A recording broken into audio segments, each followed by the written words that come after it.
The following is a Mid-Atlantic Sports special presentation.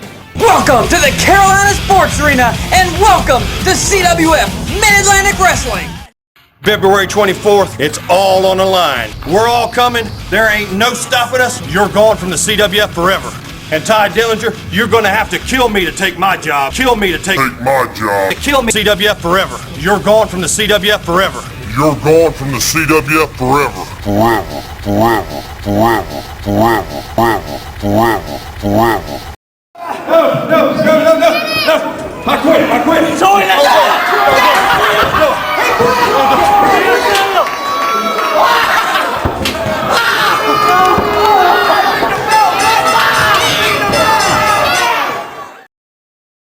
I have a statement from Commissioner Dillinger that I'm going to be reading, as I was ordered to by Mr. Dillinger. As part of the new fair and equal policy, Commissioner Ty Dillinger has spent numerous hours reviewing videotape of many great athletes that compete and those that wish to compete in the American Wrestling Association, specifically here in the CWF Mid-Atlantic territory. Due to the bias shown by the previous commissioner and favoritism that was rampant, especially regarding the main events, Commissioner Dillinger has decided that one person in particular is no longer worthy of being at the top of the card. While many of the fans may actually think he is a main event wrestler, Commissioner Dillinger is only providing fair and equal treatment by demoting this person. Starting tonight, he will get exactly what he deserves, and that is wrestling in the opening contest. Just as his name states, he is the first.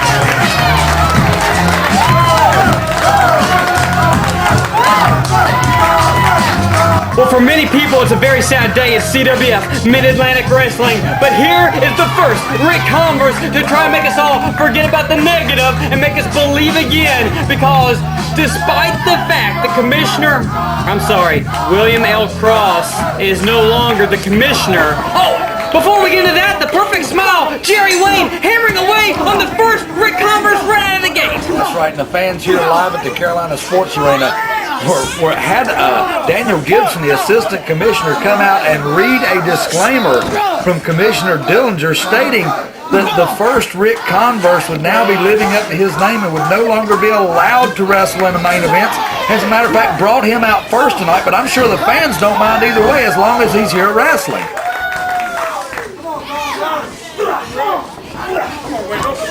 Well, the point of keeping Ric Converse in the opener is very, very simple. It's the fact that if Ric Converse is in the opener, he will never, ever face Joey Silvia for the Mid-Atlantic heavyweight title, and that is a crime.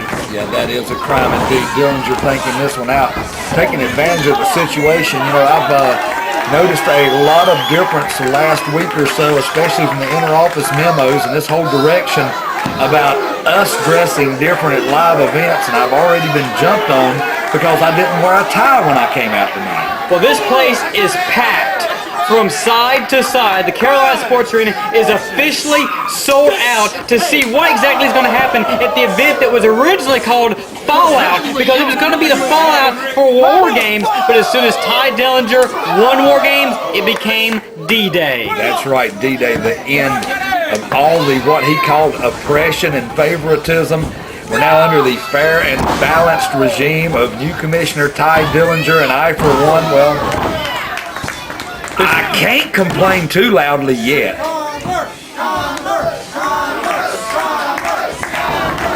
Yeah, there's not much we can really say except sit here and call the action like we normally would, but this show will certainly be different than any other show we have ever announced. And Jerry Wayne pulling the official Charles Richardson right in the way!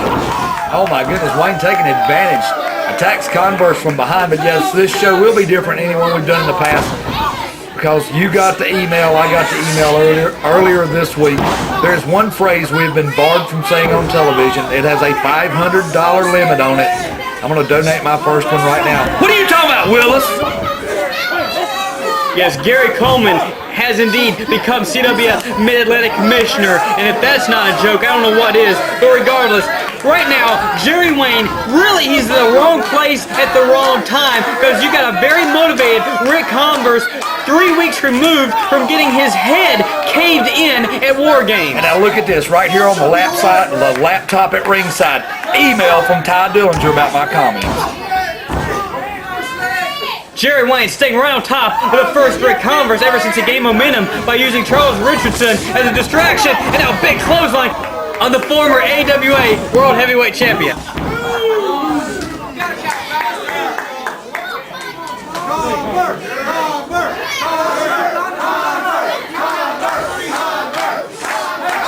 He's already called the perfect smile, but if somehow, someway, Jerry Wayne can upset Ric Converse in the opening contest at D-Day, well, that perfect smile is going to get a little wider. A lot wider, a lot broader. Jerry Wayne standing tall. I mean, he's still surviving this thing and seems to be pretty much setting the pace, and now he's going to drape the former world champion across the second rope and apply full body weight.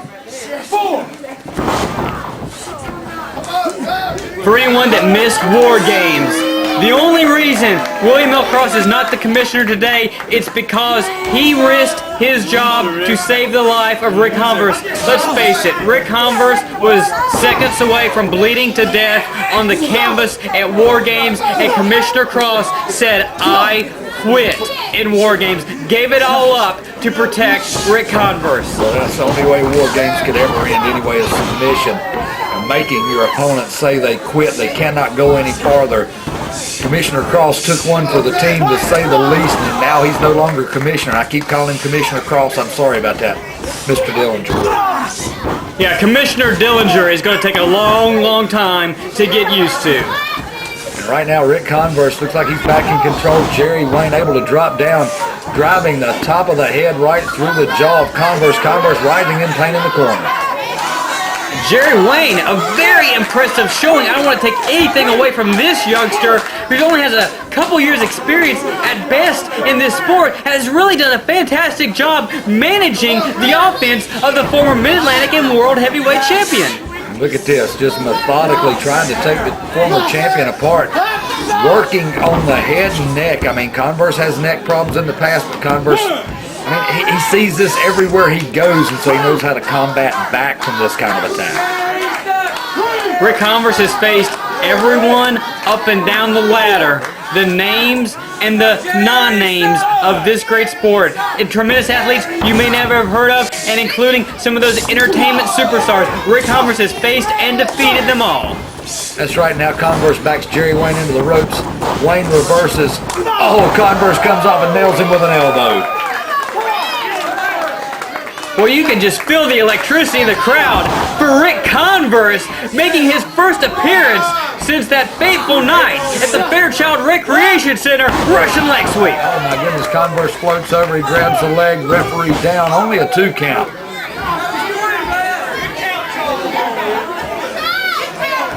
Converse ascending to second, inside turnbuckle. Jerry Wayne getting back on his feet. Converse flies, clothesline right to the face. Right over the AWA logo, referee down, 1-2, only a 2 count. Jerry Wayne able to kick out once again. Impressive showing by Jerry Wayne so far, but Ric Converse says he's going to put an end to it now. Ric Converse calling for the Richter scale. He's put just about everyone that's ever walked through the doors of the Carolina Sports Arena away with the Richter scale. And tonight, can he add Jerry Wayne to the resume? I tell you what, that back elbow by Jerry Wayne did nothing but stall the inevitable. Richter scale by the first. Ric Converse, like his hook, count is being made, and Ric Converse is victorious in the opener at D-Day. That's right, the Dillinger era begins. Converse victorious. Some things never change. Ladies and gentlemen, we're 6 minutes 39 seconds. The first Ric Converse.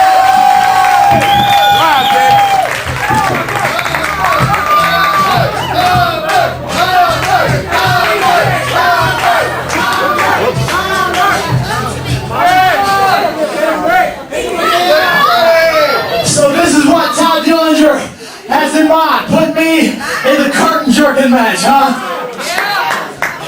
I have a feeling this is going to get a lot worse before it gets better. I mean, just look at everything that's happened in the past couple months. I get screwed out of the AWA World Title up in Pennsylvania. Then we have War Games back on the 24th. And who comes in?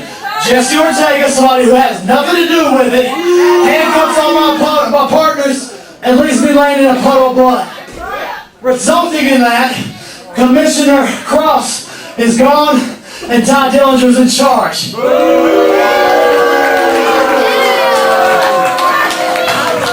And I've heard a whole lot about the AWA's head owner, Dale Gagne, having a lot to do with this. But I'm going to tell you just like this.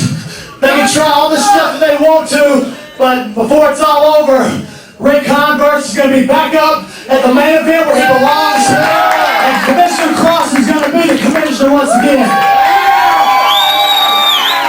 And I'll give you one more little thing, Ty Dillinger. You want to do all this stuff to me? You want to take it out on my friends? Well, I'll tell you what. Why don't you put me in a match against the Mid-Atlantic Heavyweight Champion, Joey Silvia, and we'll see just how tough he is. We'll see if you want to protect him or if you're going to put him up against the top challengers. He is feeling it now. The power of his people's behind him. Boogeyman unloads. Yeah, but he's still Yamaha Mid-Atlantic Heavyweight Title right between the eyes. Rubbing right. Never saw it coming. What is Brad Stutz doing in the ring? Oh no, not this. It's been a long time since we've seen it. It's the Fatback Flash. Rubbing right is crushed. Oh my goodness, the weight of two grown men. Well, the weight of Brad Stutz and Michael Yamaha across the torso of the Boogeyman. We're gonna have a new champion. 2, 3. You know what? Just quit. What in the world Michael Yamaha just had? The Mid-Atlantic Heavyweight Title won. He said he quit. I mean, he quit what? He quit Fatback Enterprises? He quit CWF? What's going on? He had the title won. Michael Yamaha was winning the Mid-Atlantic Heavyweight Title. Shut up!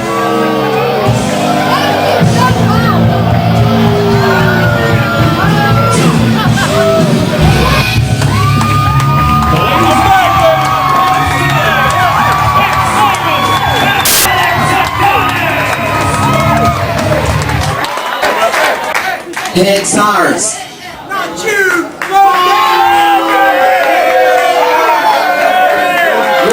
Whoa, wait a minute. There's a reason why you're not teaming with Ric Converse anymore, because that's the end of Dynasty. You know what? It's something about this match that just doesn't seem right. Yeah, you're not up here. You know what? You're not up here. Hit that music. Just for you, Xsiris.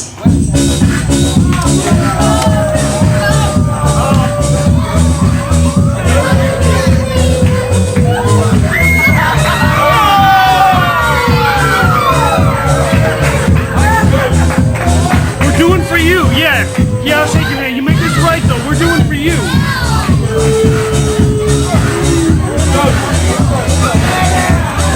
Well, Commissioner Ty Dillinger has wasted no time in screwing up this lineup. Xsiris no longer able to team with his Dynasty teammates, so he's being forced to team with Adonis against, well, it was just supposed to be Super Spoiler and Ray Kandrack, and then Ty Dillinger says, oh no, this is a handicap match, and brings out a very handsome man managed by Brad Stutz. Yeah, so we're looking at 4 men on one side of the ring and 2 on the other. And apparently the referee's not going to allow Xsiris to, bring this steel chain into the ring. Brad Stutz won't be doing any wrestling, but he'll certainly be doing more than enough talking for 4 men. But Mitch Connor has now joined Ray Kandrack and the Super Spoiler, which was already a formidable enough combination before Mitch Connor got alongside him. Looks like Adonis is going to start this one off with his team. It's Big Ray Kandrack, and Adonis showing what he thinks of the build of this young man across the ring from him. Ray Kandrack One of the youngsters coming out of the CWF dojo, one of the top training facilities in the entire country for professional wrestling. A lot of the greats have trained there, a lot of the greats have come from there. That's right. I mean, the list of names of folks that are not everyday names in CWF Mid-Atlantic who have been through this area at one time or another, have stepped through our ropes, is amazing. And, you know, due to contracts other places, we're not actually allowed to call them. Adonis, a big shoulder block, drops Aric Andrews down, and this is certainly a size of power versus power, and now the skill, the finesse of Xsiris getting the tag in. That's right, Kandrack back into the wrong corner by Adonis. Adonis tags out. Xsiris going to work, twisting on the wrist of Big Ray Kandrack. He's going to twist it around one more time and bring him down with an ankle lock. The former AWA World Light Heavyweight Champion, Xsiris, right in the middle of War Games just a few weeks ago. He was there when Jesse Ortega inserted himself into that matchup with a pair of handcuffs for all of Team Dynasty. What a drop kick by Xsiris. Beautiful verticality. Ray Kandrack able to kick out on a two. He needs to get to his corner and make a tag. I mean, you've got the numbers advantage, but you're staying in the ring for the entire match. Don't think that's exactly what the commissioner had in mind. The power of Ray Kandrack reverses Xsiris, takes his hand off the clothesline, and now front face lock, dragging him back to the corner. Super Spoiler now the legal man for his team. He's going to start stomping away on Xsiris down on the canvas. Xsiris obviously cannot get caught in a 3-on-1 predicament. A few weeks ago, he was handcuffed to the ropes, courtesy of Ortega. In fact, the entire team was handcuffed to the ropes, while all they could do is stand and watch the beating that went down on their partner, Ric Converse. Nearly a murderous attack, courtesy of the Destiny. That's right. I tell you, that was quite a night indeed, and you definitely want to visit the shop zone and get yourself a copy of the DVD, especially if you were not there, because they're going fast. Yes, certainly. Already the best-selling DVD in the history of CWF Mid-Atlantic, and for very good reason why.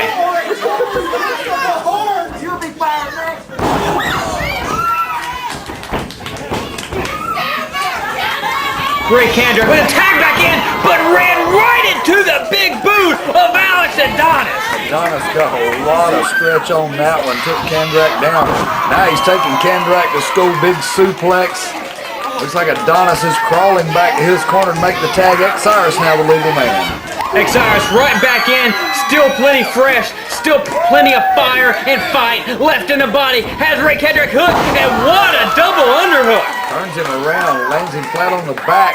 Looks like he's going to go for a cover, referee down.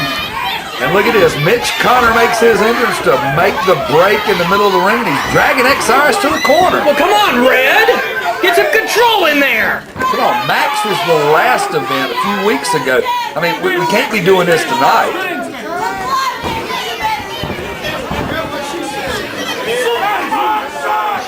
Mitch Connor now has it hooked. It's not Thanksgiving Day, but it is the suplex move.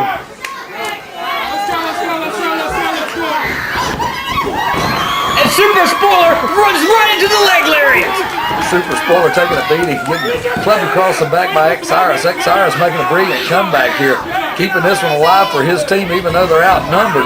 But I mean, we're not seeing the amount of tags you would think the team with the numbers advantage should be making. Yeah, Xsiris and Adonis certainly had a very good showing, even with the odds stacked against him, but Xsiris just ran right into that big boot of the Super Spoiler. That may have been an equalizer right there. Super Spoiler over, only able to get a 2 count. Adonis rushes in, tries to break it up. Look at this, Red's going to get involved. We've seen the Super Spoiler really impressive in tag team action these last few shows with CWF Mid-Atlantic. He's really coming to his own, but Mitch Connor pulls the top rope down, and Xsiris actually just crashes the knees of some of the ringsiders. Yeah, we have no choice. This entire ring is surrounded by fans tonight for this event, and it is beyond standing room only. I mean, even the TV interview area has chairs set in it. The wrestlers in the dressing room have no chairs at all. They are in the arena tonight. Adonis going absolutely ape on the outside, trying to save Xsiris from further damage. Xsiris going to the top. Springboard drop kick up a Spoiler and Kandrack. Oh my goodness, out of nowhere. They didn't see it coming, standing too close together. Adonis now the legal man after the tag from Xsiris. Adonis comes in, grabs Kandrack, going to help him into the ropes. Irish whip on Kandrack. Another big boot right underneath the jaw. It's the leg drop.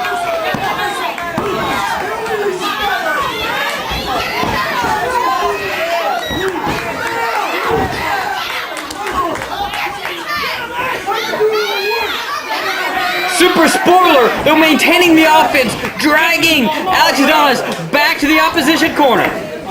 Looks like Mitch Connor going to finally come in legally. This is what, his first time in legally. I say that, but the third time actually inside the ring. It looks like he's going to take advantage of Adonis in a 3-on-1 over here. He's just going to wail away on him. I do want to point out that the eyes Brad Stutz shot Ty Dillinger as him and Mitch Connor came through the entranceway. It's not like Brad Stutz was really celebrating the fact that they were going to get to do this handicap match. He was almost, it seemed, maybe put off by the fact that Dillinger is recruiting his men to possibly sell the score for Dillinger. You know, Dillinger has his own little group. Stutz has his own business. And Dillinger, by virtue of being commissioner, now has a little more control over people that's not under his wing directly. And I mean, I can see that being a stumbling point in future negotiations with Brad Stutz and his crew. Stutz has certainly butted heads with Commissioner Cross for the past 5 years, but you'd think if the commissionership turned around that Brad Stutz may see things differently, but by the eyes that he was giving and the body language, it seemed like Brad Stutz wasn't exactly endearing himself to Dillinger. Well, I'm sure he probably approached Dillinger sometime during the week and campaigned for some kind of title shot for either the tag team or for Connor himself, and this is how Dillinger replies, I guess. Excellent point, Randolph, but regardless, Mitch Connor just trying to save his partner, but may have incurred more damage by doing so. Kandrack does need to make a tag. He's trying to fight back. He's got Xsiris down, caught him with a knee to the midsection. Xsiris drives him into the corner, but it's the wrong one. And quite honestly, yes, Xsiris is with a fine tag team partner in the form of Alex Adonis, but it is absolutely preposterous to think that he would not be allowed to team with either Brad Attitude or Ric Converse, the original Dynasty. Yeah, you've got to wonder just how much influence Dillinger is going to be able to continue to put over control of CWF Mid-Atlantic, especially as far as making the contracts and booking the matches. Mitch Connor has Xsiris all kinds of tied up right now, almost a version of a chicken wing, as Stutz trying to interject himself as always. Look at this Xsiris fighting out. He's back to his feet. Mitch Connor actually taking the shots here off the ropes. He rushes back in. X takes him off his feet with a big clothesline.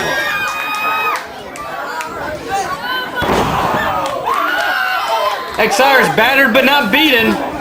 Now hammering away on Mitch Connor. Connor looks like he's almost out on his feet, but yet he reverses. What a shot! Xsiris takes a clubbing blow from Super Spoiler on the outside. And now we got Kandrack coming back in to distract the official. And now Super Spoiler, Alex Adonis, I don't think neither one of them are supposed to be in at this point. And they're brawling over here on this side. And Alex Adonis runs straight into Super Spoiler and crushes him on the ropes. Well, wait! DUI by Xsiris on Ray Kandrack! He nailed the DUI! Coming out of nowhere. Looks like Xsiris going up. Got a fight on the outside between Adonis and Spoiler. Swanton bomb by Xsiris on Kandrack! Kandrack looks helpless out here. Referee's in position. We have a 1-2. Look at that. Brad Stutz put the foot of Kandrack on the bottom rope. Wait, look out from behind! It's hammer time! On Xsiris! Mitch Connor! Headball time! And he steals the pin away from Xsiris! The referee made the count. This one's over. We winner by pinfall. Very handsome gentleman, Mitch Connor. Remember, we did for you,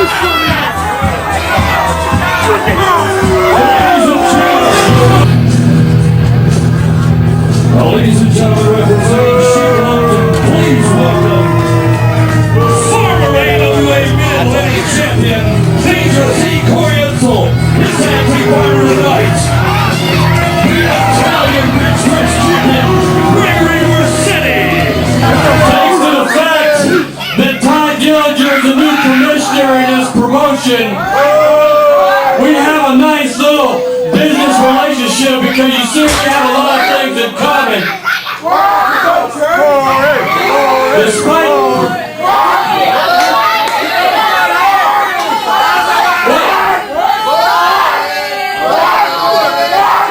Anyway, as I was saying, Mr. Dillinger and myself have a lot in common. We're both well dressed. We're both very good looking. We share the same birthday. And he told me that as long as he's commissioner, I do not have to deal with G-Star, Stupid Alex Adonis, Dick Foley, or any of those people messing with my men. So, without them having to come out here tonight, if anybody else has got any guns,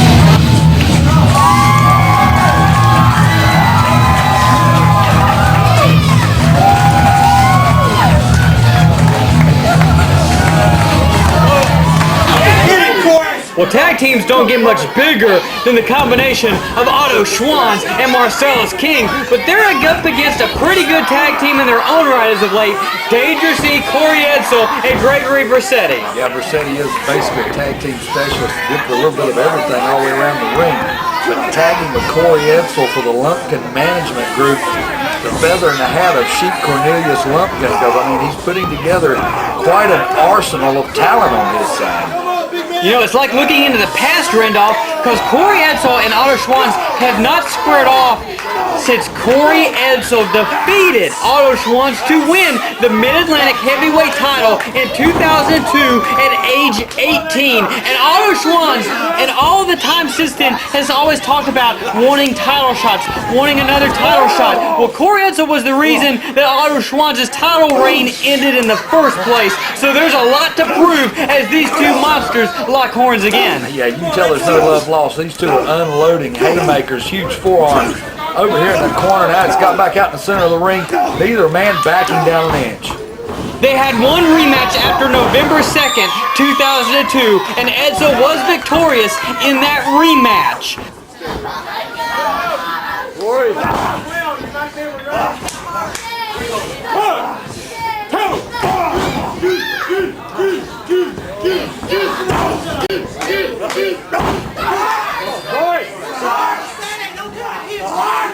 King cranking away on the wrist of Edsel. Referee's checking to see if he wants to continue. Edsel looks like he's in a world of hurt, though. You got to think about the incredible power of Marcellus King, the Mid-Atlantic King, the self-proclaimed Mid-Atlantic King, and he's using that power to his advantage. But look at this, Edsel able to reverse it, and he's waiting. What a belly-to-belly out of nowhere by Edsel! How many men can toss Marcellus King around like that? And Edsel just did it. Edsel looked like he almost dropped King on his head with that one. Vicious looking indeed. Now King's still down on the canvas. Edsel back to his feet, pounding away. It was only a couple weeks ago that we saw Otto Schwanz and Marcellus King team for the first time at Fairchild Recreation Center, and they were victorious against another very formidable duo in the form of Donnie Dollars and Mitch of Fatback Enterprises. That's true. I mean, right now, Gregory Vercetti and Legal Man setting up King, and in comes Edsel for a humongous splash across the back. That will certainly leave Vercetti in a good spot to take advantage, wrenching away on the back and the neck of Marcellus King. You know, Vercetti's going to do everything he can in his power right now to keep the big monster King down on the canvas, because as long as he's down on his hands and knees, you know, Vercetti's got the advantage, but King's having none of that. He's trying to fight his way back up. Marcellus King using the newfound cheers from these fans to elevate him to a new level. It was only a few weeks ago, about a month back, that Marcellus King was teamed alongside the Gemini Kid and Jesse Ortega. And when they tried to use him as a pawn in their game against the Kamakazi Kid and then throw him to the wolves, Marcellus King would have absolutely nothing to do with it. Showed his true colors by bowing up to Gemini Kid. And I tell you, it's kind of a pleasure, you know, in the two dressing rooms we have backstage to see Marcellus King has moved his bags over to the other dressing room now from where he has normally been dressing, and he's quite a pleasure to talk to. He even had kind words for his former tag team partner that he had trouble with, you know, a little history, after he won a major championship up in Canada. Right now, Marcellus King is weathering the storm and taking it right back to the face of one Gregory and Vercetti. Vercetti off the ropes. King's waiting. Vercetti able to float out. King catches the boot and spins him around. King catches him. Big time spine buster. Flattens Vercetti. I tell you what, Marcellus King, an impressive competitor. He has been from day one, had an incredible streak when he first come into the CWF. And right now he's struggling to get over to his corner, make a tag, but Dangerous, he's going to do everything he can to keep the weaker man in the match right now. Edsel now, those 350 plus pounds cranking back on the back, the neck, the head of Marcellus, who can only look up at his own tag team partner. He can't actually reach him. And Schwanz is well, he's distracting the official because he's trying to get in, and the official has to turn his back, and King goes sailing through the ropes right at the feet of Sheik Lumpkin. Oh, what does Lumpkin have in store this time?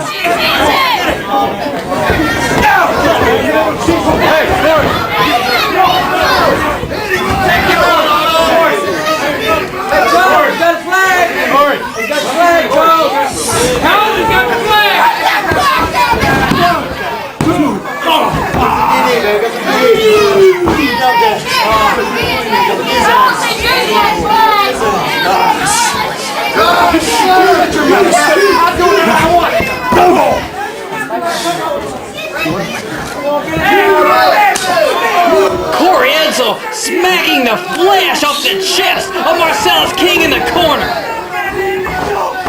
And the two monsters collide head to head. That was unintentional, but the heads cracked. My goodness. You could hear that all the way across the arena. King shaking his head, Edsel flat of his back. I mean, neither man knowing where they're at right now. I guess the referee has to make a count, but King struggling back up to a vertical base. King makes the tag to Otto Schwanz.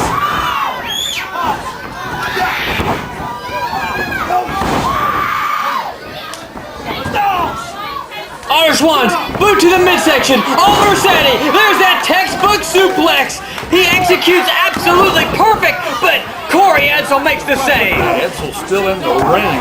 Schwanz seemed to have forgot about him momentarily. Now, Schwanz and Edsel going at it, and Schwanz gets lariated right down to the canvas. Two mammoth short-arm clotheslines, and how many people level Otto Schwanz like that?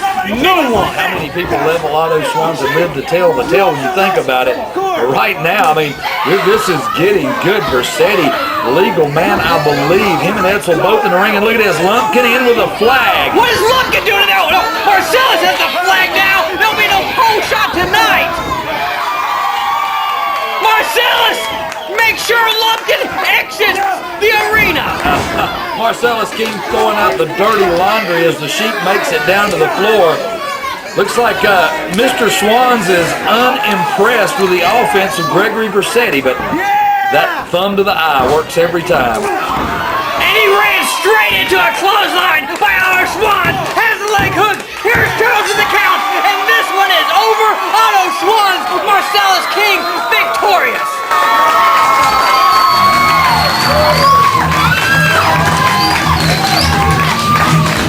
Ladies and gentlemen, the winners by pinfall, 12 minutes 49 seconds. Otto Schwanz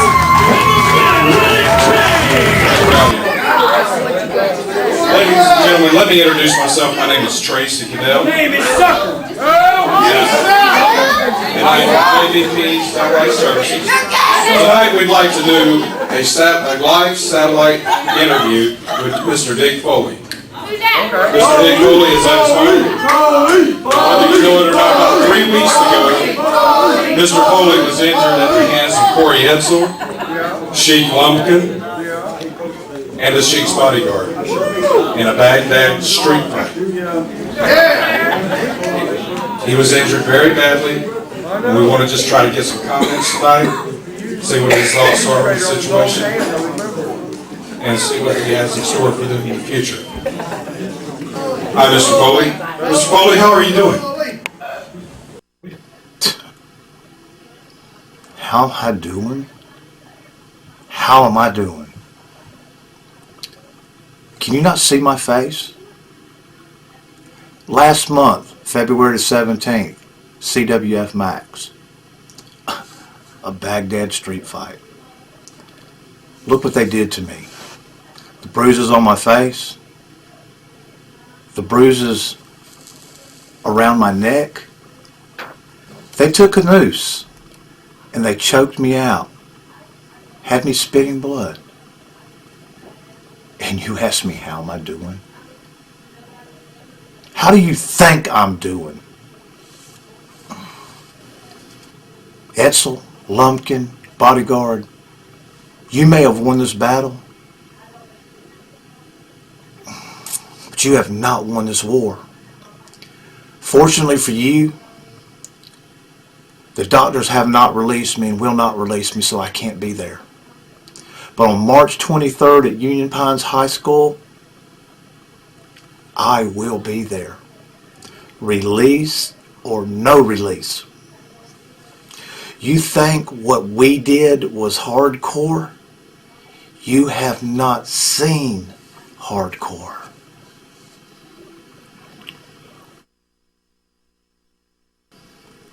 The bruises, they'll go away.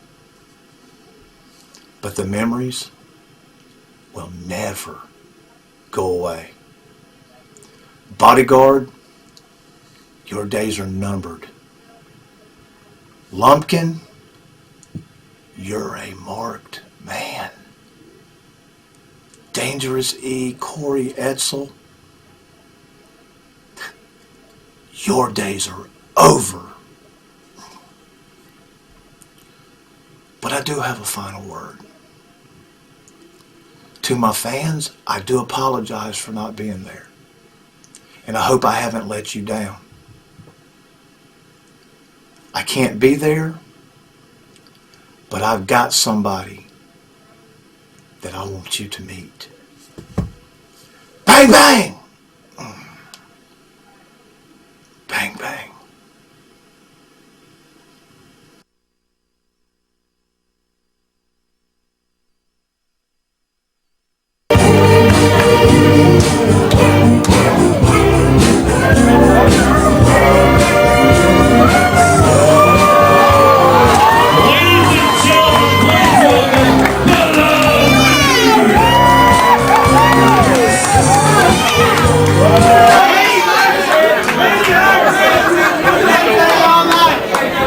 Somehow I'm guessing this was not Ty Dillinger's idea. I'm looking at this Love Dude. I'm kind of speechless here, but we're looking at him against up and coming rookie Cecil Scott here, and I don't know if Cecil Scott knows what to think here. I think this is a great testament to what happens when you wrestle Corey Edsel and how Edsel can just destroy a man's career.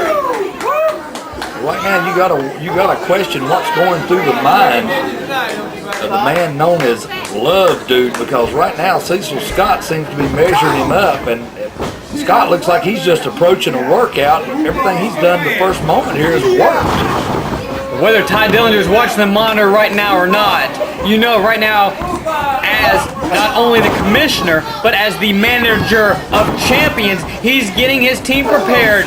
Joey Silvia, the Mid-Atlantic Heavyweight Champion, Steve Greene, the Mid-Atlantic Television Champion, are going to be in tag team action still to come tonight, as well as, I guess, a ceremony, a crowning, so to speak, for this new commissioner, which became new commissioner thanks to the turncoat, the traitor, Jesse Ortega, alongside his mentor of evil, the Gemini Kid. Didn't you see the email that we got Thursday morning stating that Ty Dillinger was considering referring to himself now as the Commissioner of Champions? Oh, are you serious, Randolph? It was from his office. I don't know who typed it. It's hard enough just to call him the Commissioner. I certainly don't want to brag about anything he may have actually accomplished. Have you seen his new secretary? Have you seen who is in his office, who is in his lobby now? I have done everything I can to actually avoid his office, but please fill me in. Well, if you've ever seen the Clint Eastwood movies with the orangutan, this particular young lady is probably best known with the punchline, right turn fly. For our younger viewers, I apologize for the reference. For the older ones, I apologize.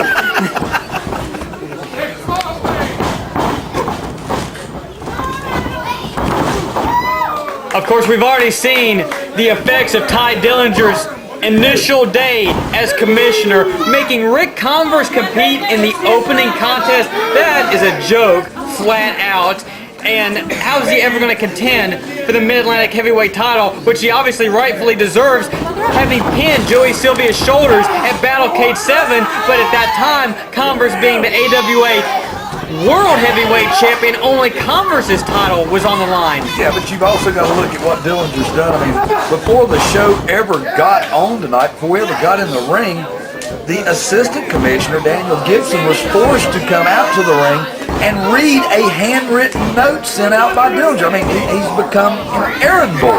It's a shame Daniel Gibson, so new into his tenure as assistant commissioner, now has to have a new boss and be subject to the likes of Dillinger. Meanwhile, back in the ring, we have a double arm DDT, and Love Dude is victorious in his first ever contest.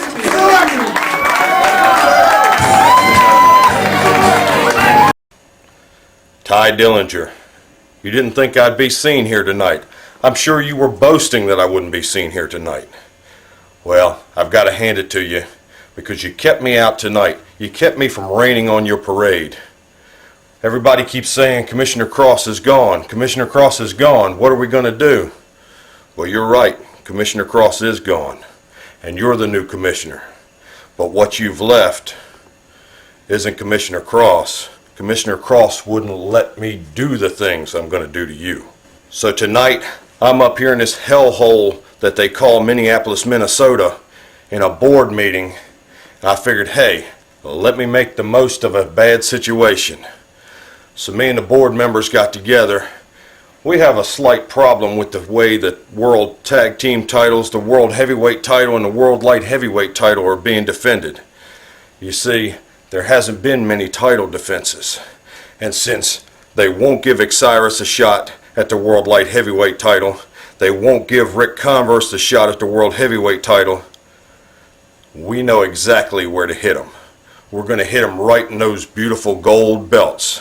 Because on Friday night, March 23rd, in Cameron, North Carolina, Xsiris, Ric Converse, you get what's coming to you. You get a shot at the AWA World Tag Team titles. And let me tell you another thing, Ty Dillinger. I'm going to be there myself in their corner that Friday night, March 23rd.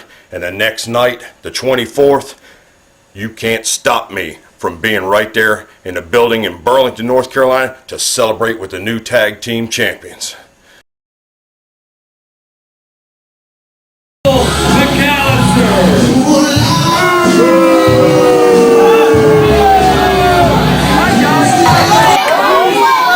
I come out here week after week.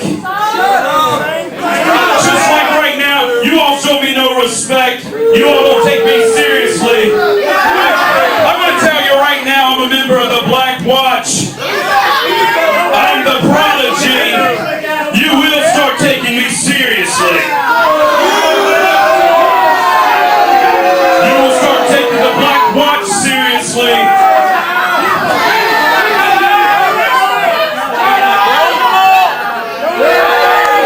This is exactly what I'm talking about. Show me a little respect.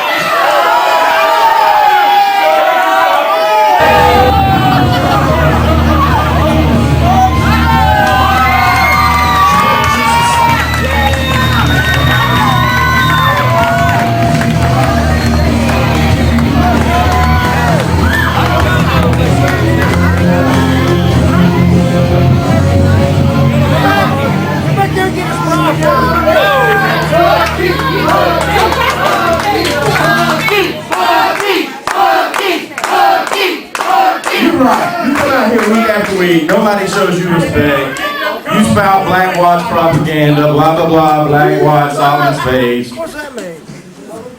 Where's he at? Yeah, where is the cat? We see you, but honestly, I get in there and slap you around whenever I want to, so you're not really threatening nobody, buddy. I do recall I eliminated you from the bunkhouse stampede. Choosing the man, boys. And I want to come get this title from who? Over 10 minutes. I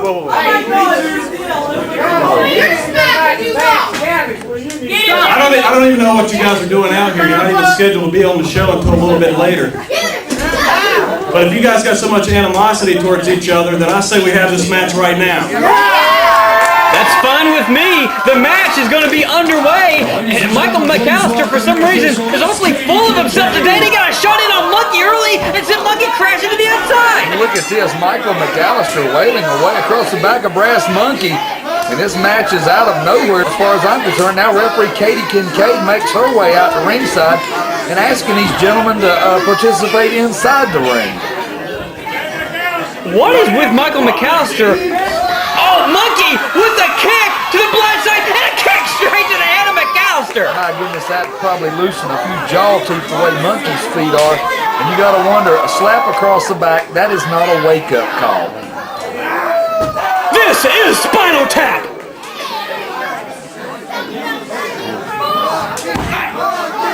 I don't think there's a single individual in this company that I like seeing get smacked around as much as I do McAllister. Yeah, but I mean, the Spinal Tap on McAllister, I mean, that's like icing on the cake. And right now, Brass Munkey is wrestling with some intensity, and Michael McAllister is not. Michael McAllister back into the ropes. Munkey gets up and drops him with a big kick. It's bad enough he got kicked in the face, and then Munkey landed on him on top of it. I tell you what, McAllister in the wrong place at the wrong time. Munkey looks like he's in control, and he's going to start rearranging the facial features now. And McAllister recovers to get some shots in on the lower kidney, the spine, and now Russian leg sweep.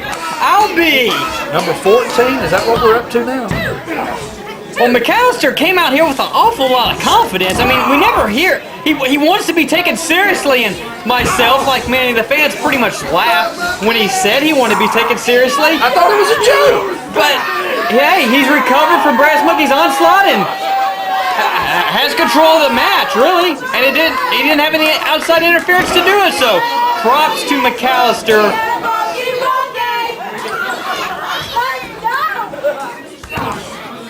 Well, you know, you got to admit, McAllister's battle plan is somewhat different than it was several months ago when he actually held the TV title. I mean, he's not spending, 5 out of every 10 minutes on the floor asking how much time's left. He's actually appears to be trying to go to somebody's face for a change. I don't know if he knows how much time is left in this match, because Munkey just knocked him into next week with that last forearm. Right now, Munkey sends him flying across, and he's coming in behind him, both knees into the midsection. Here comes Munkey off the ropes again. Those dangerous feet going to work. Dangerous from any angle, just like the tights say. Educated feet, 2K7, making the cover on McAllister, and only a 2 count. McAllister able to kick out. Count that as 15. You need to stay off the ice. Hey, your hair's on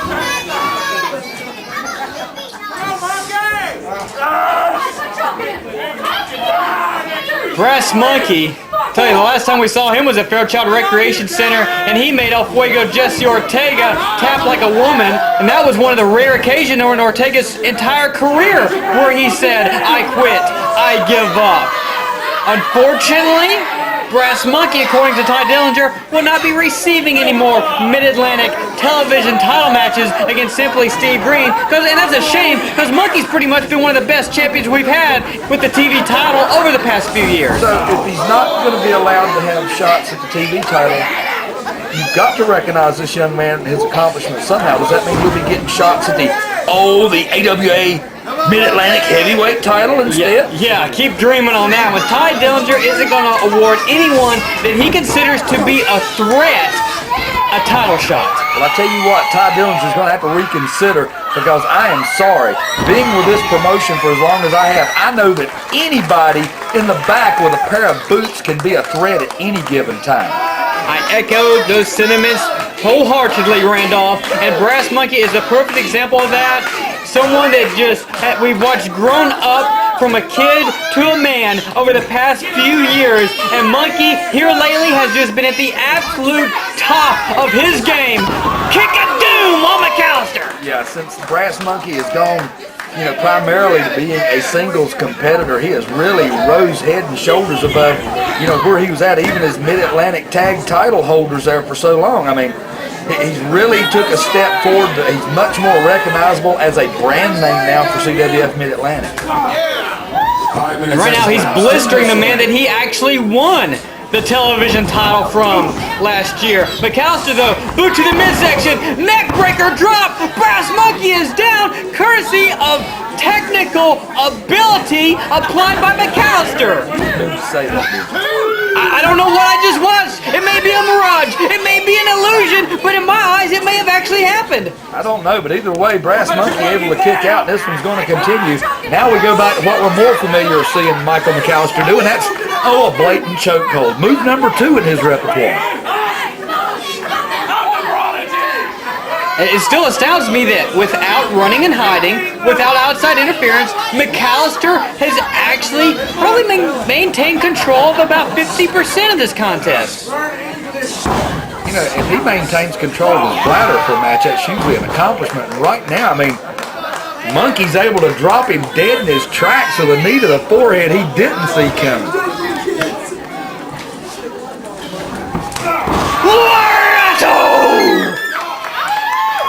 McAllister is down, but he's in the ropes. Monkey has put away man after man after man with either the lariat, the backcracker, the dragon sleeper, you name it. Monkey can finish off a man so many different ways, and McAllister was just dead to rights, survived it, got an Arik in, and now back in control again. That makes you wonder, maybe McAllister's not a man. Inverted DDT by McAllister with the letter press. Monkey out at 2.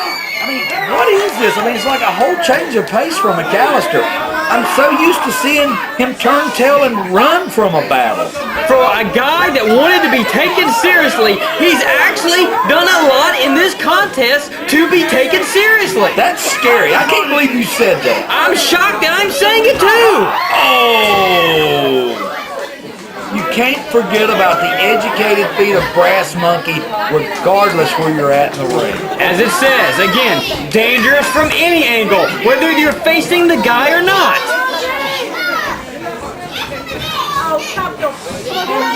McAllister still in control, but no, reversal by Monkey. McAllister going for the up and over the backcracker, nailed it!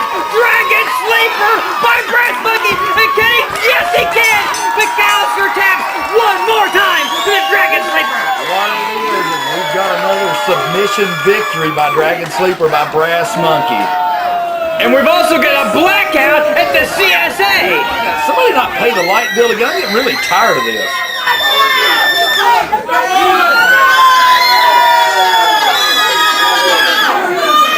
Solomon Spades! Ace of Spades neckbreaker on Monkey! I mean, this match is over. What's the point?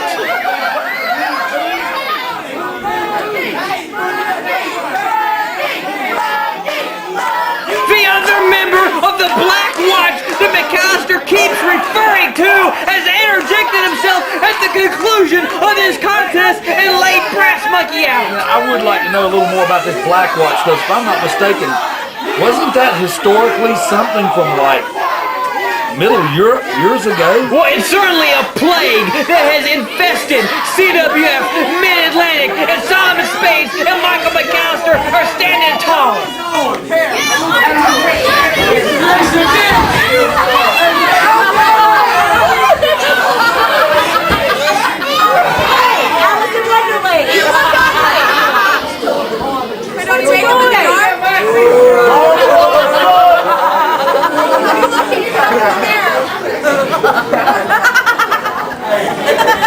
The Black Watch! Ladies and gentlemen, your previous match. Your winner, Brass Monkey, 7 minutes, 26 seconds by submission. We'll get some help in the ring, please.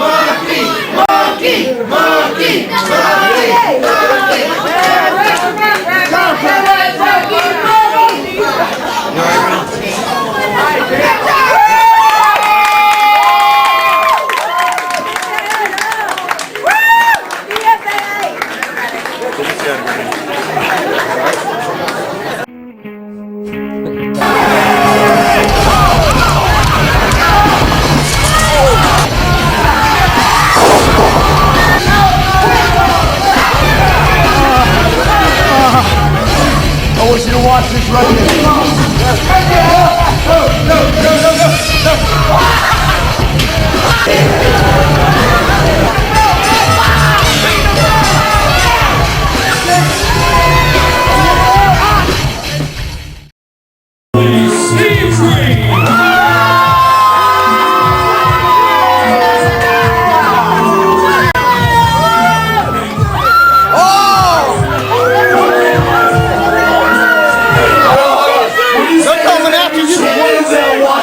That's what that stuff looks like.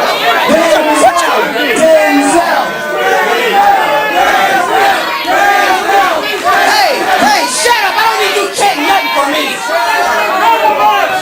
You know what? You can chant Cross's name all you want, but the bottom line is he is fired, and I don't give a crap who likes it. Sit down, you little piece of crap.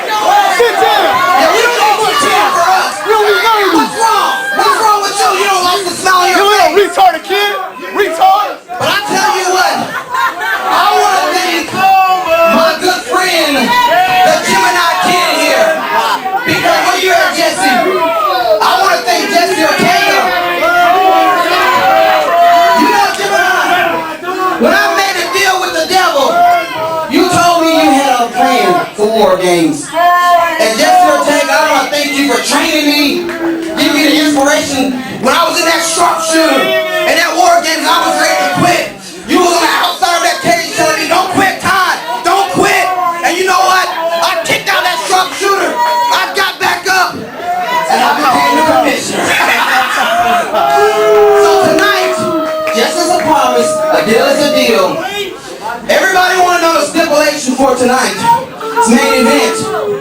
Well, tonight, Jim and I'm going to do something that Commissioner, William Cross never had the guts to do.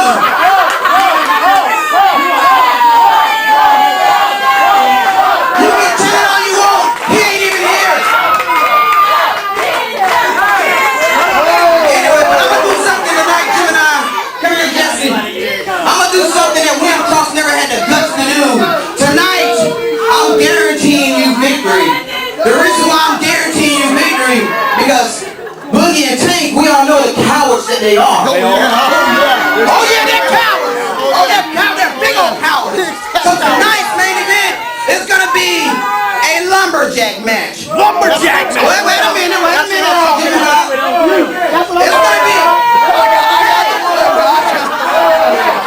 Wait a minute.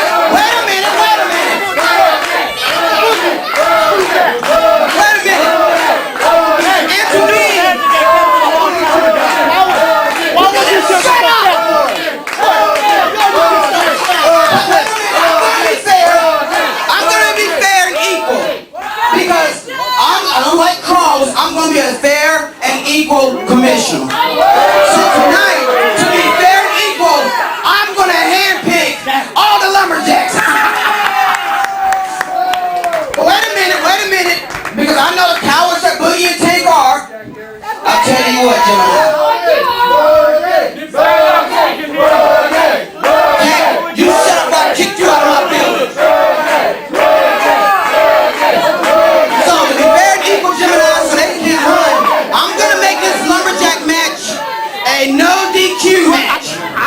Nothing. What a mother you are! What a mother you are! You're a motherly figure. You can't be disqualified. Oh, you're telling me in the match is a lumberjack? You're picking all the lumberjacks, and Jesse and myself cannot be disqualified for any reason. For nothing else.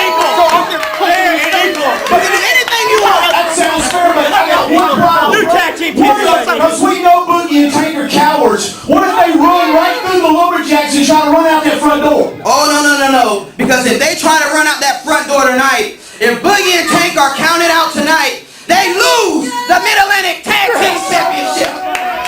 Tag team champions. That's for you. I get that too. You know, Ric Converse was out here yelling, he's coming after your belt, Joey. Hey, what are you gonna do about it? What are you gonna do about it? Don't worry, because Ric Converse, as long as I'm commissioner of the CWF, you will never, ever get a shot at that Mid-Atlantic title. Hey, his name is the First. That's why he was in the first match.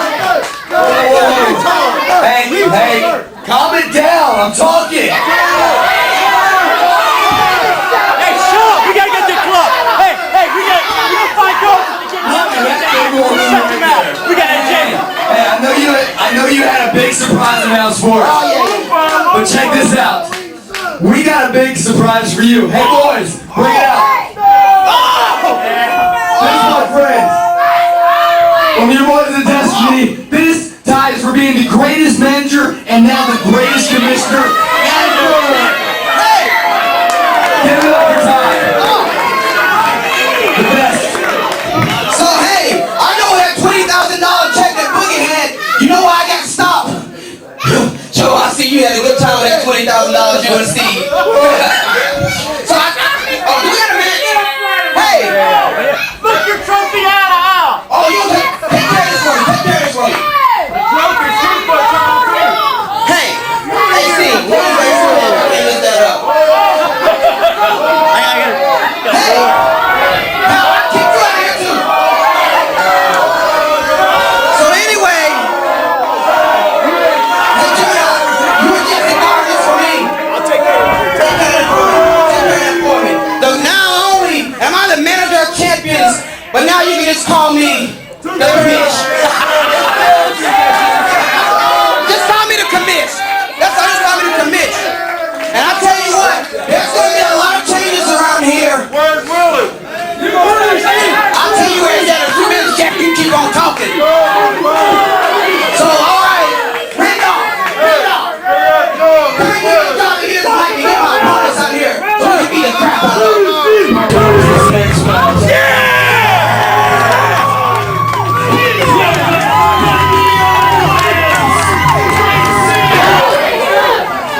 You hate to think too far ahead, Randolph, but we could have one heck of a tag team contest in store for us here. For the premier athletes in CWF Mid-Atlantic, our heavyweight champion, Silvia, who you see in the ring right now in the orange trunks, his tag team partner, our television champion, simply Steve Greene, across the ring from the young man in the pink neon tights right now, representing the Neon Lions, Lee Valiant with his tag team partner, classic Chris Collins on the outside. These are 4 of the best, and all I can hope is the referee doesn't become involved with this one. Some fantastic chain wrestling in the outset, courtesy of Silvia and Lee Valiant. And if there's one man that can match Silvia for high-flying antics, you better believe it's Lee Valiant. Reversal by Valiant, and you might as well call it the American Beauty, because it's the most beautiful thing I've ever seen. I'll tell you what, talk about verticality. It's a principle that has been mastered by Lee Valiant, who takes the heavyweight champion down face first to the canvas, drags him over to his corner, tags in his partner. I love Lee Valiant's drop kick. I think he actually has officially topped Jim Brunzell as my favorite drop kick of all time. I tell you what, Chris Collins able to put a drop kick of his own a little lower into the middle of the back of Silvia, unable to make the cover for the 3, and right now Silvia trying to fight his way back. Shot straight to the face of Collins, drops him like a rock. Collins back into the ropes. Silvia springboards himself backwards, but caught by Collins, who flings Silvia inside out. Goes the Mid-Atlantic heavyweight champ. Silvia down face first on the canvas another time. Collins driving the knees to the midsection, puts Silvia flat on his back, goes for the cover. I think it's very interesting that on Ty Dillinger's first day as commissioner, this is the tag team he's chosen to face. Obviously, he wasn't going to make either one of his guys put up their titles, but they did compete in tag team action. If I remember last month at the CSA, Silvia wrestled this unnamed, unranked contender called Rock and Roll Matty D that came a hair's breadth away from becoming the new Mid-Atlantic heavyweight champion. And I wonder if Ty Dillinger is possibly overlooking the Neon Lions as another unranked, unnamed contendership that may come back to bite him. You know, right now he's got the card stacked against the Neon Lions. I mean, he's got his 2 belts, this manager / commissioner of champions, has got his 2 title holders in here together as a tag team.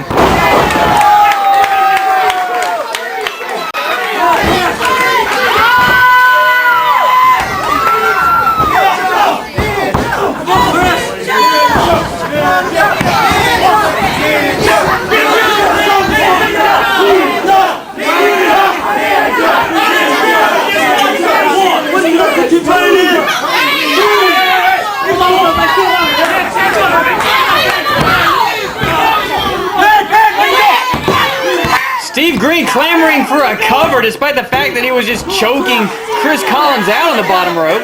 You know, it's effective, I guess, if you get the 3 count, but the referee went down for the cover.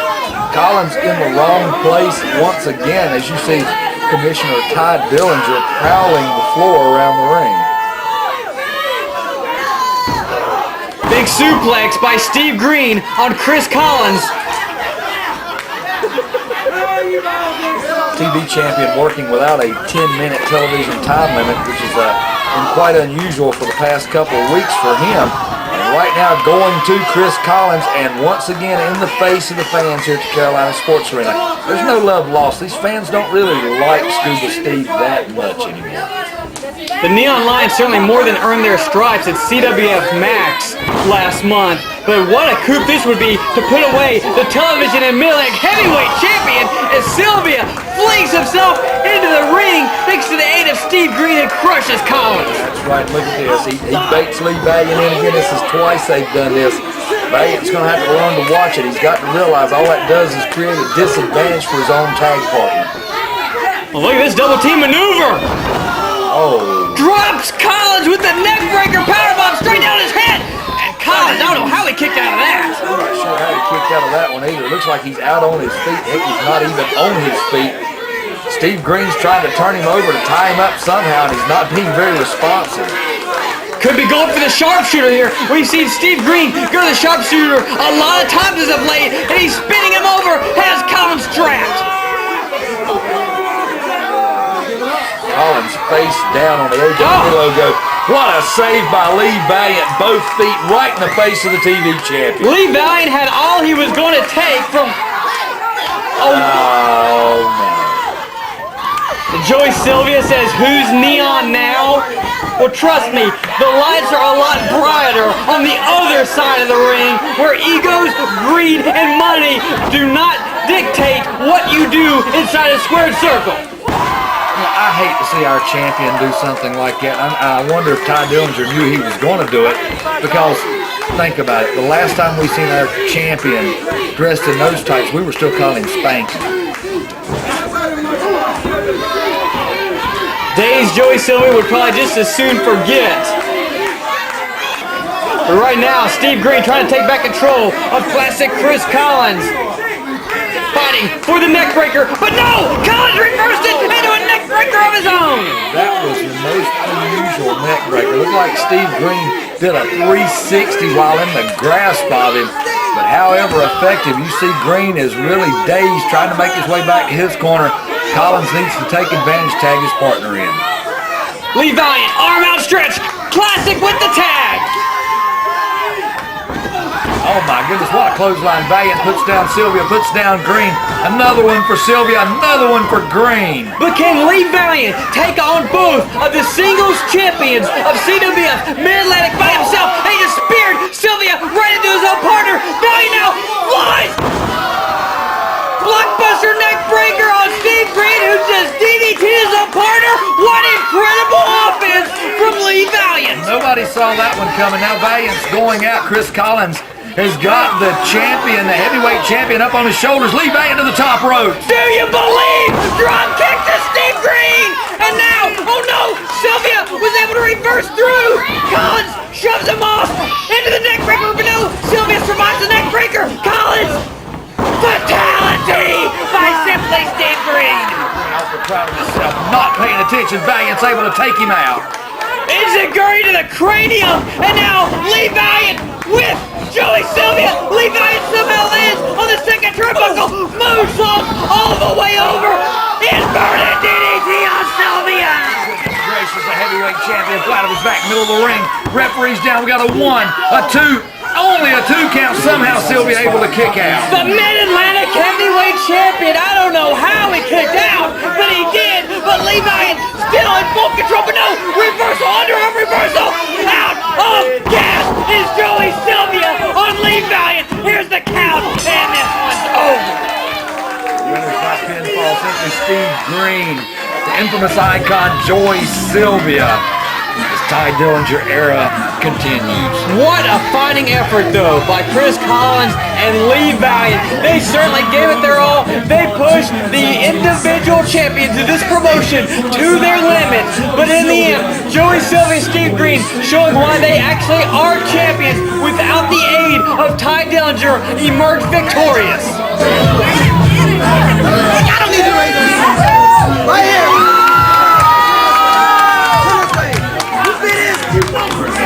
You see this right here? This is the big.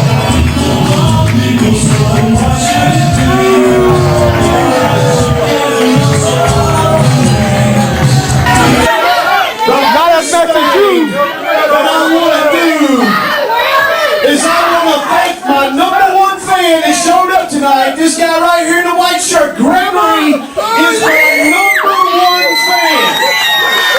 He's my #1 fan, and I want to thank Gregory for coming out tonight and supporting the Gemini Kid when he wins the tag team titles. You see, a lot of you people don't know, but Gregory, go get some real tea. And John Cena, he's his #2 favorite wrestler is John Cena right behind me. But John Cena sent him a video wishing him happy birthday, and as my present to Gregory, I broke it in half and threw it down and laughed at him. That's how we do it. That's how we do it. That's how we do it. So Gregory, tonight is all for you. Jesse Ortega and Gemini Kid are winning the tag team titles, and then I'm gonna come down there and you're gonna shake my hand. Rock the boogie woogie man.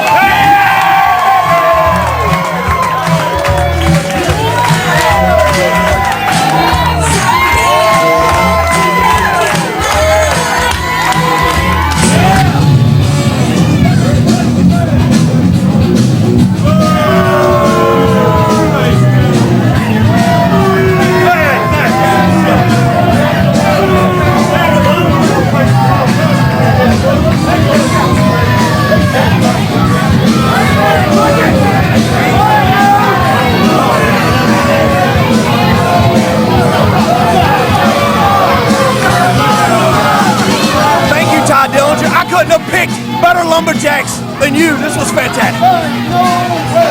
How sick is that, Randolph? Gemini Kid, in the pre-match introduction, referring to one of our handicapped fans at ringside, insulting him. And the kid's birthday, actually had a special birthday party here at the CSA forum last week, and now Gemini Kid mocking our poor handicapped. I mean, what kind of man does it take to do something like that?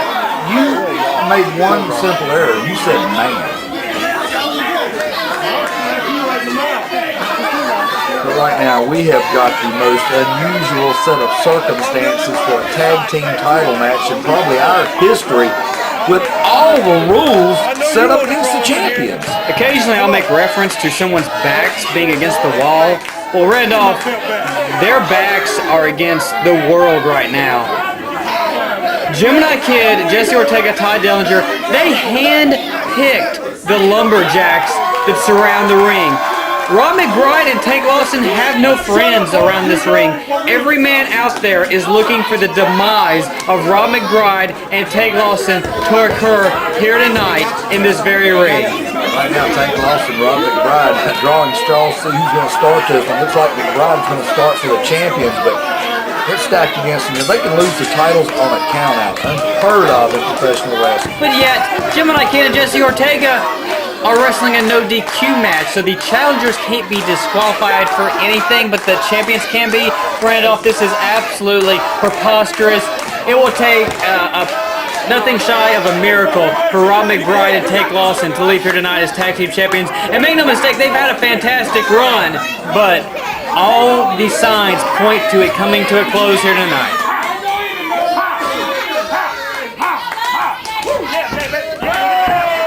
How hard would it be tomorrow morning to get up and be referring to Ortega and Gemini as Mid-Atlantic Tag Team Champions after the title reign, you know, the way the belts have been upheld by McBride and Lawson, I mean, even going as far as winning the world titles and having them pulled out from under them. Exactly. Over the past year, there's no question that Rob McBride and Tank Lawson have been the tag team in Mid-Atlantic rings. And Ron McBride's doing fine here off the bat. Throwing Gemini Kid off his game plan, blistering the chest of Jesse Ortega. And I'll say one thing about Jesse Ortega.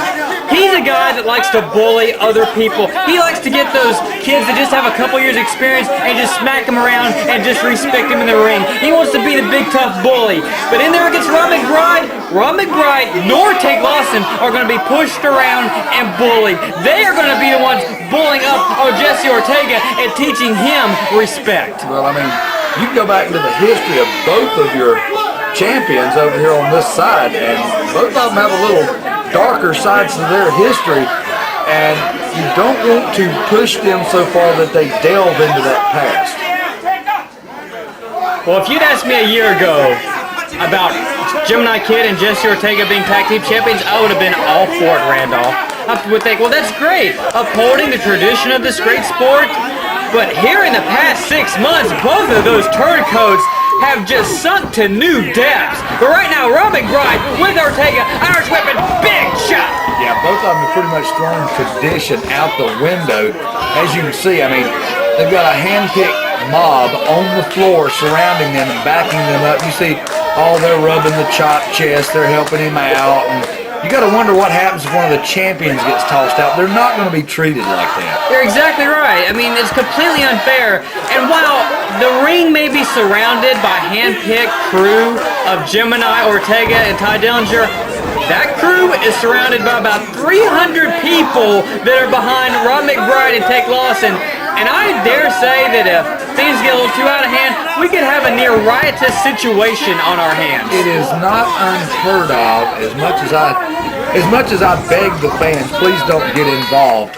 It's not unheard of. The fans are so strong behind McBride and Tank Lawson. And from what we've heard throughout the event tonight, they're not real happy with our new commissioner. But what can we say? You know, it's not the new boss same as the old boss, that is for sure. Indeed so. We've seen a lot of unfortunate things go down already tonight. Ric Converse in the opener. Solomon Spade's attack on Brass Monkey. Silvia and Steve Greene defeating the Neon Lions. Xsiris falling in defeat in a handicap match that should have never happened in the first place. Ty Dillinger's effect on CWF Mid-Atlantic has been felt throughout the entire promotion tonight. And I don't know how long his run is going to last, Randolph, but it cannot end soon enough for me. Right now, Tank Lawson explodes into Ortega with a big clothesline, got him for the cover. Gemini Kid not too certain his partner was going to be able to get out of that one, comes in for the save, but Tank still unloading haymakers on Ortega. Of course, it was a direct result of Jesse Ortega's interference in War Games a couple weeks ago that actually made all of this come to light as Ron McBride, Tank Lawson trying to have a little bit of fun, boogieing down on the body of Ortega. And look at this, Tank Lawson going to lift Ortega back up by the face. We still got both of our champions in the ring. And Ortega unceremoniously dumped again, and is going to get a foot massage and hand rub at ringside. You got to wonder if Ty Dillinger isn't going to write up a few of these lumberjacks for not sacrificing their bodies so his hand-picked boys don't actually touch the concrete. You got an excellent point there. You'd think they would have a safety net out there to catch him like he's trying to escape from a burning building. And right now, being drugged back into the ring the hard way by the ears, Tank Lawson catches Ortega in midair. You're not going to hurricane run a Tank Lawson any day of the week.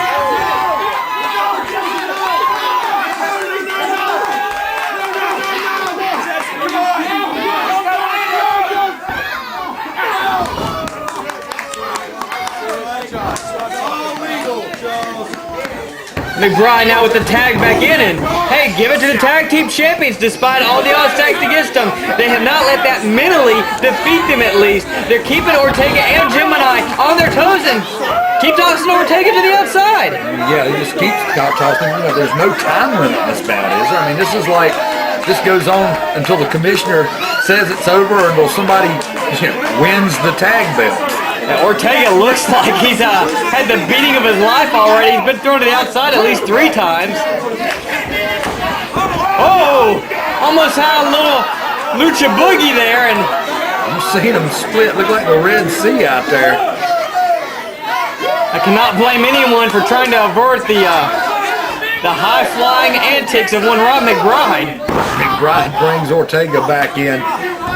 Flat on the canvas. He's going to pick him up by the ears again, it looks like. Straight to the face.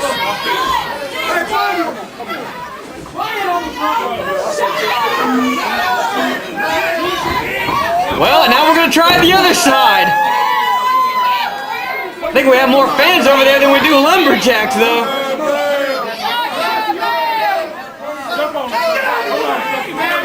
Oh, Tank Lawson! Tank stepped into the midst of the Lumberjacks. You're not going to see Lumberjacks doing too much with Tank Lawson in between them. Look at that, they're trying to pull Ortega out of Tank's grasp. Tank has had about all he can stand by watching these Lumberjacks assist Ortega. Oh, look at that, Cecil Scott made a step towards him and quickly put it in reverse. If the Lumberjacks aren't going to smack around Ortega, I guess Tank will take care of that. Pass him into Boogie. I thought Rob McBride going for Saturday Superstar. Ortega clipped from behind. Page out of the NFL book. Looked like a seasoned linebacker from the 1960s with that low blow. Now he's going to go to work on the leg. Now he's got him softened up. And look at this. Tags into Gemini Kid. Well, Gemini Kid certainly has not spent much time in the ring whatsoever. Of course, I guess the same could be said for Ortega because he kept getting tossed to the outside. Well, he spent more time on the floor than he actually has in the ring. But right now, Ortega tags in Gemini to opportune time. McBride is down, and Gemini is able to come in and step right into a toe hold.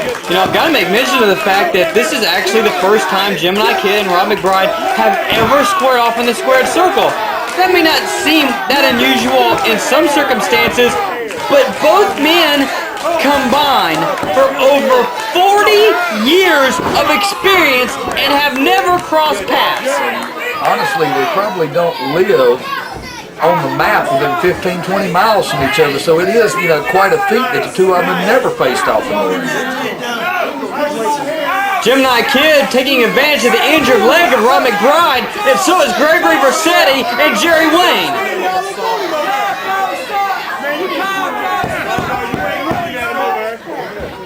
Gemini Kid, a fantastic technician. He used to uphold the purity of professional wrestling, but he pretty much urinated that away last year. And right now, Ortega on the outside, I mean, he's there to offer a helping hand. But then again, I guess so are all the Lumberjacks around the outside of the ring as well.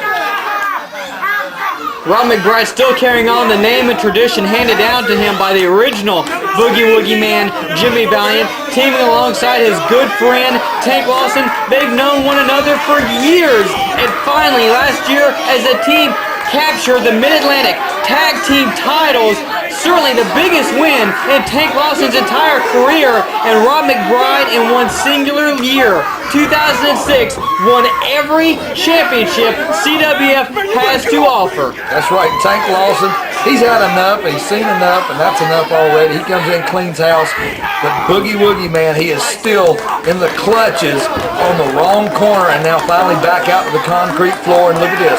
Hey, the Lumberjacks are finally going to do something.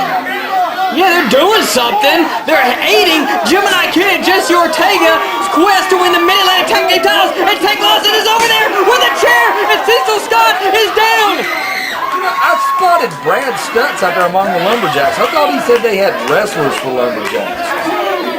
Unfortunately, I think I spotted Sheik Lumpkin too, and he fits that bill as much as Brad Stutz does. And look at this, Lumberjacks clearing the way for Ortega to start working on McBride out here behind the ring. I'm telling you, we've got fans within 4 or 5 feet of the ring, and you know, this is not the floor plan we normally run in here. But once again, like we're happy about it, we've got more people in here than we have ever put in this building in one night. Rob McBride is getting pummeled on the outside, not getting a breather, because even if Jesse Ortega is not getting a shot in on him, it's Edsel, it's Vercetti, it's someone else. And now Gemini Kid going back to work on the leg of McBride. Yeah, McBride tossed back into the ring. Look at this. Referee's down trying to see if he wants to quit. You can't disqualify Gemini Kid and his partner, so can you make him break a hold?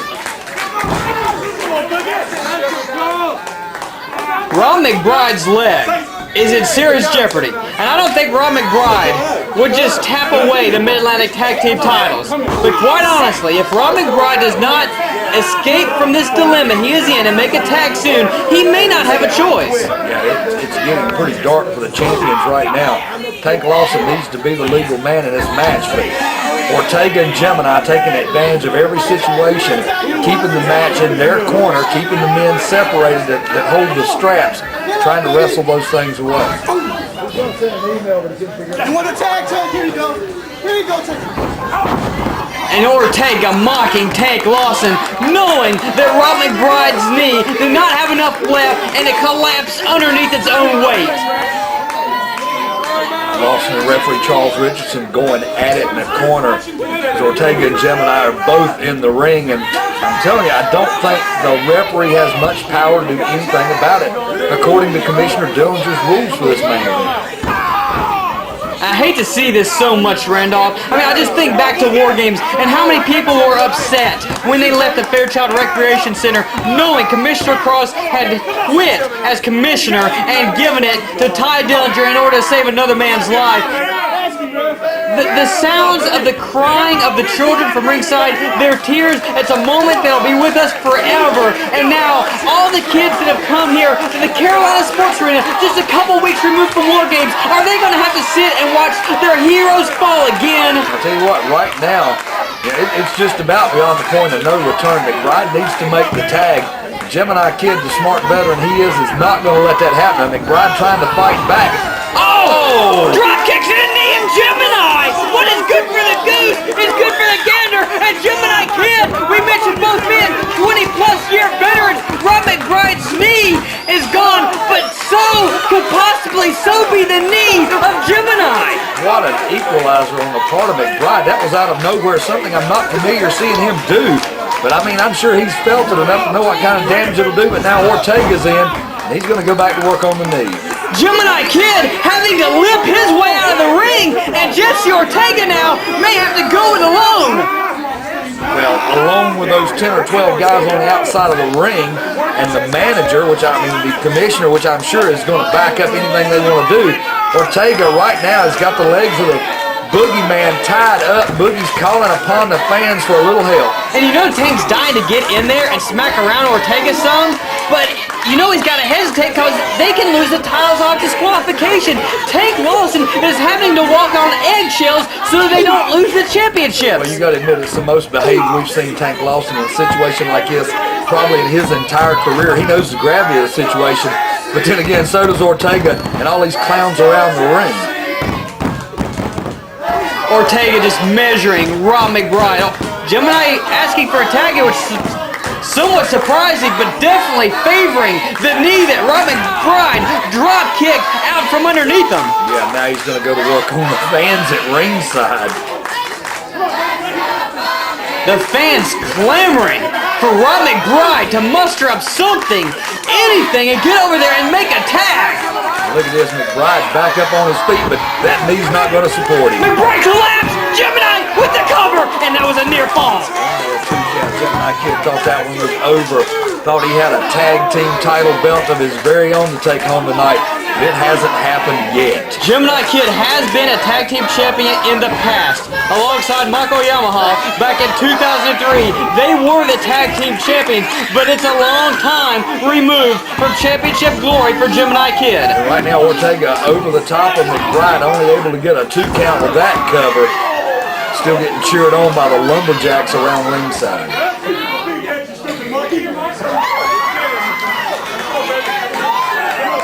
Rob McBride has got, I cannot emphasize it enough, has got to get over and make a tag.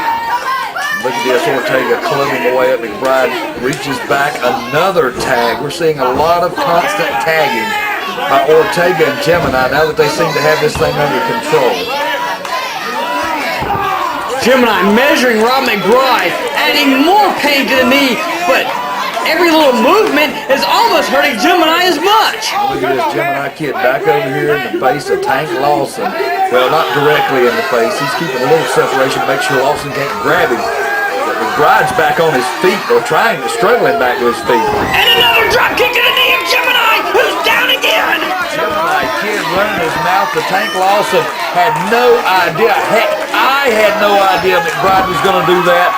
And look at this. Finally, we have a tag. Tank Lawson has the tag. Gemini Kid was trying to draw, take in, but he's got it more than he wants now. That's right, Tank Lawson cleaning house, and I wouldn't be surprised if he keeps going the rate he's going, he's going to end up on the outside and be cleaning up the Lumberjacks as well. Drops Ortega on his head. Picture perfect Death Valley driver, and Rob McBride is boogieing down with the flying elbow. We're going to have a cover. Oh no, Tank is the legal man. Oh, look at this. Gemini Kid drops in from the ropes on top of McBride.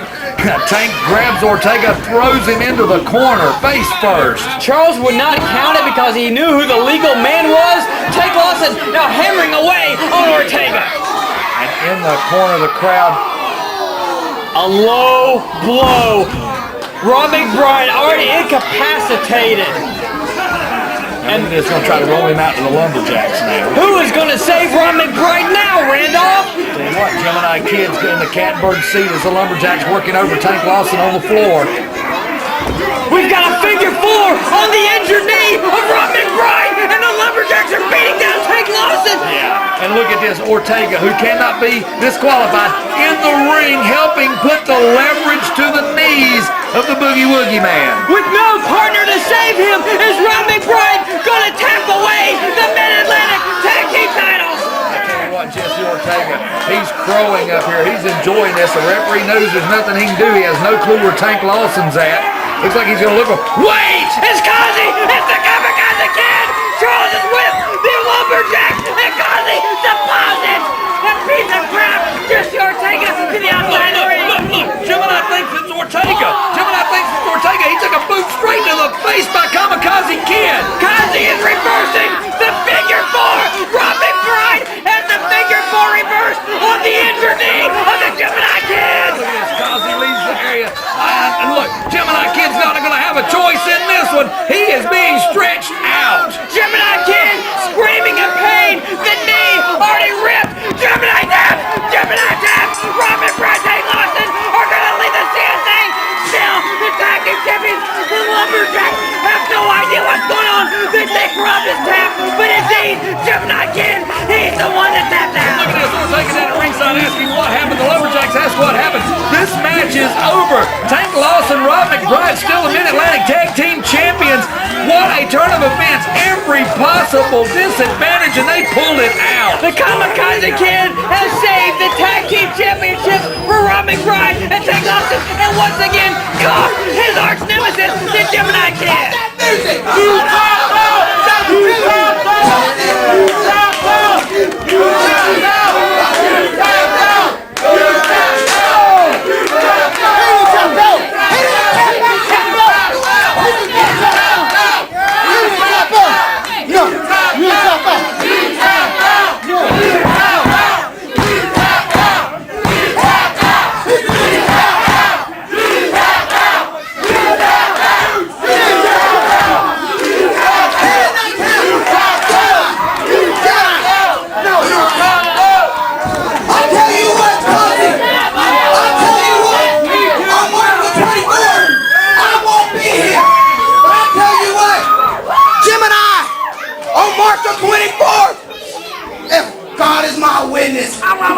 You, on March 24th, will be commissioner for a day, and you can do whatever you want to the Kamakazi Kid.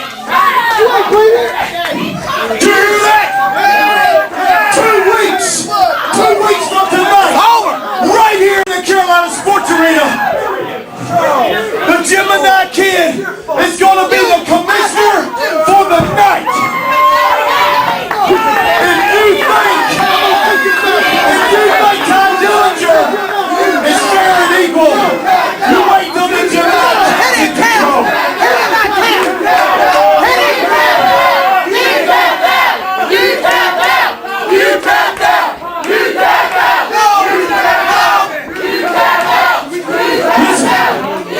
Listen, I want everybody to know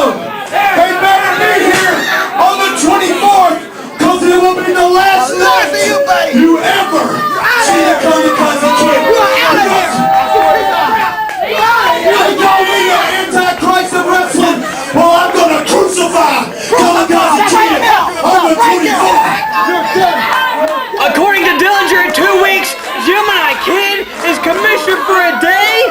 He says Kazi must die. This is gonna be the last time you ever see that masked freak here, because Kamakazi on the 24th, by the grace of God, you won't be back. They're actually going to orchestrate it and give Gemini Kid the reins of power.